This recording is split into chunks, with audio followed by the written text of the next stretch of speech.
Hello everyone, myself Vivek Kumar Giri.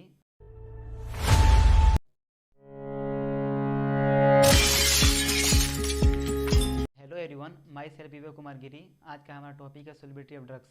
तो solubility of drugs को समझने के लिए सबसे पहले हमें कुछ टर्म्स को समझना बहुत ज़्यादा ज़रूरी है, जैसे कि सॉल्यूट, सॉल्वेंट एंड सॉल्यूशन। तो आइए सबसे पहले हम समझते हैं कि सॉल्यूशन क्या होता है। तो सॉल्यूशन एक होमोजीनियस मिक्सचर होता है सॉल्यूट एंड सॉल्वेंट का। सॉल्यूशन के अंदर जो लेस अमाउंट में पाया जाता है उसे हम सॉल्यूट कहते हैं, और जो लार्ज अमाउंट में पाया जाता है उसे हम सॉल्वेंट कहते हैं। आइए इसे हम एक एग्जाम्पल से समझते हैं। 100 ml पानी में अगर हम 5 ग्राम शुगर डालते हैं तो जो होमोजीनियस मिक्सचर बनता है उसे हम सॉल्यूशन कहते हैं।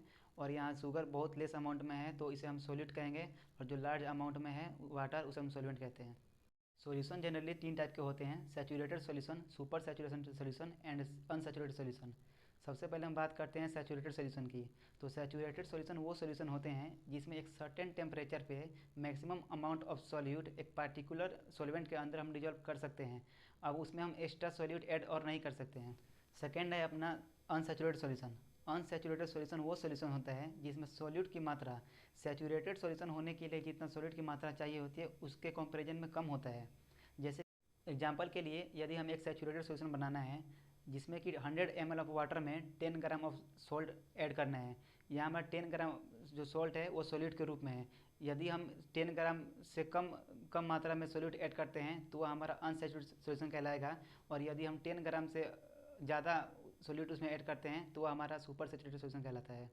थर्ड है super saturated solution. Super saturated solution वो सॉल्यूशन होता है जिसमें सॉल्यूट की मात्रा सैचुरेटेड सॉल्यूशन होने के लिए जितना चाहिए होता है उससे ज़्यादा होता है। हमारा नेक्स्ट टॉपिक है mechanism of solute solvent interaction. तो किसी भी सॉल्यूशन को बनने के लिए सॉल्यूट एंड सॉल्वेंट का इंटरेक्शन होना बहुत ज़्यादा ज़रूरी है। यह मेनली 3 स्टेप में होता है। पहला स्टेप है detachment of solid particle from bulk form. Means जो सॉल्यूट का बल्क फॉर्म होता है उसमें से सॉल्यूट का एक पार्टिकल डिटैच हो जाएगा। डिटैच का मतलब वहाँ से वो निकल जाएगा बाहर। सेकेंड स्टेप अपना formation of back and site into solvent. जो अपना सॉलिड पार्टिकल होंगे वहाँ से एक साइड वहाँ वैकेंट हो जाएगा। एंड थर्ड स्टेप है insertion of detach particle of solute into vacant side of solvent. इसमें क्या होता है, जनरली जो अपना वैकेंसीज क्रिएट हुई थी सॉल्वेंट में उसमें क्या होता है, जो डिटैच पार्टिकल था सॉल्यूट का वो आकर यहाँ अटैच करेगा। यह सेम प्रोसेस पूरे सॉल्यूशन बनने तक चलती रहती है। तो आइए अब हम बात करते हैं सोलिबिलिटी की। सोलिबिलिटी क्या होता है? Solubility is the maximum amount of solute that can dissolve in particular amount of solvent in a certain temperature. Means जो सोलिबिलिटी होती है वो किसी भी सॉल्यूट की सॉल्वेंट के अंदर डिजॉल्व होने की क्षमता को या एबिलिटी को दिखाती है। अब कुछ सब्सटेंस होते हैं जिसकी सोलिबिलिटी वैल्यूज हमको नहीं पता रहता है, तो उनका सोलिबिलिटी वैल्यूज को पता करने के लिए एक हमारे पास सोलिबिलिटी एक्सप्रेशन टेबल रहता है, जिसे हम मालूम कर सकते हैं कि ये सब्सटेंस वेरी सोल्यूबल है या फ्री सोल्यूबल है या स्लाइटली सोल्यूबल है।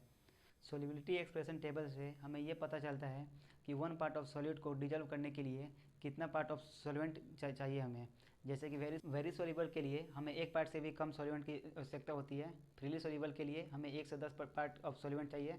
सोल्यूबल के लिए 10 से 30 part of solvent, and sparingly soluble के लिए 30 से 100 part of solvent, and slightly soluble के लिए 100 से 1000 part of solvent, and very slightly soluble के लिए 1000 से 10,000 part of solvent, and practically insoluble के लिए more than 10,000 parts of solvent चाहिए होती है। तो अपना नेक्स्ट टॉपिक है आइडियल सोलिबिलिटी पैरामीटर। तो सोलिबिलिटी पैरामीटर क्या होती है? सोलिबिलिटी पैरामीटर एक न्यूमेरिकल वैल्यू होती है जो कि किसी भी स्पेसिफिक सॉल्वेंट की सोल्वेंसी बिहेवियर को इंडिकेट करती है। सोलिबिलिटी पैरामीटर को 2 भागों में क्लासीफाई किया गया है। पहला है हिल्डेब्रांड सोलिबिलिटी पैरामीटर, एंड सेकेंड है हैंसन सोलिबिलिटी पैरामीटर। तो फर्स्ट है अपना हिल्डेब्रांड सोलिबिलिटी पैरामीटर। हिल्डेब्रांड एक साइंटिस्ट थे जो कि 1936 में इन्होंने एक अपनी थ्योरी दी थी। इन्होंने एक एक्सप्रेशन दिया था जो कि इस प्रकार है: C is equal to H minus R T बटे में वी एम, जहाँ C कोहेसिव एनर्जी है। कोहेसिव एनर्जी क्या होती है? वो सॉल्वेंट के बीच में लगने वाले फोर्स ऑफ अट्रैक्शन होती है। डेल एच यहाँ पे हीट ऑफ वेपोराइजेशन है, एंड आर गैस कांस्टेंट है, टी टेम्परेचर है, एंड जो वी एम है वो मोलर वॉल्यूम ऑफ सॉल्वेंट है। सेकेंड है हैंसन सोलिबिलिटी पैरामीटर। इसको 3 भागों में क्लासीफाई किया गया है।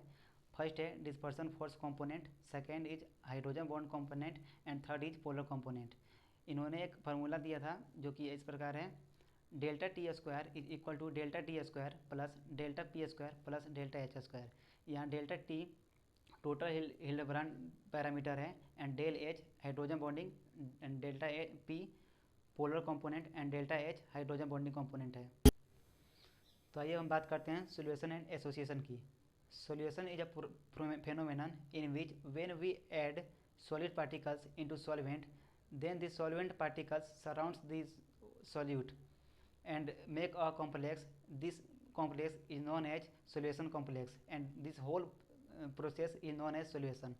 एग्जाम्पल के लिए समझते हैं, जैसे हम एक शुगर मॉलिक्यूल्स को अगर हम वाटर में डालते हैं तो वाटर मॉलिक्यूल्स क्या करेगा, उस शुगर मॉलिक्यूल को चारों ओर घेरना चालू कर देगा और वो उसे अपने अंदर डिजोल्व कर लेगा। सॉल्यूशन की यूनिट होती है मोल पर सेकेंड। आइए हम बात करते हैं एसोसिएशन की। Association is the same process as solution but it takes place when the solutes are in ionic form. इसमें क्या होता है, जो सॉल्यूट होता है वो आयोनिक फॉर्म में होते हैं, एक दोनों अपोजिट फॉर्म में होते हैं, वो दोनों दूसरे को अट्रैक्ट करते हैं और एक कॉम्प्लेक्स का फॉर्मेशन करते हैं। एसोसिएशन कुलॉम्स लॉ को फॉलो करता है, जो कि इस तरह से दर्शाया जा सकता है, F is equal to Q1 Q2 बटे में R स्क्वायर। K है जो कुलॉम्स कॉन्स्टेंट है, Q1 and Q2 opposites ion है, एंड R उनके बीच की दूरी है, और जो F है वो फोर्स ऑफ अट्रैक्शन है। इससे रिलेटेड रिमेनिंग टॉपिक्स को अगले वीडियो में कवर करेंगे। Thank you for watching this video. ऐसे इंटरेस्टिंग वीडियो देखने के लिए हमारे चैनल को सब्सक्राइब करें, एंड थैंक यू। मिलते हैं अगले वीडियो में।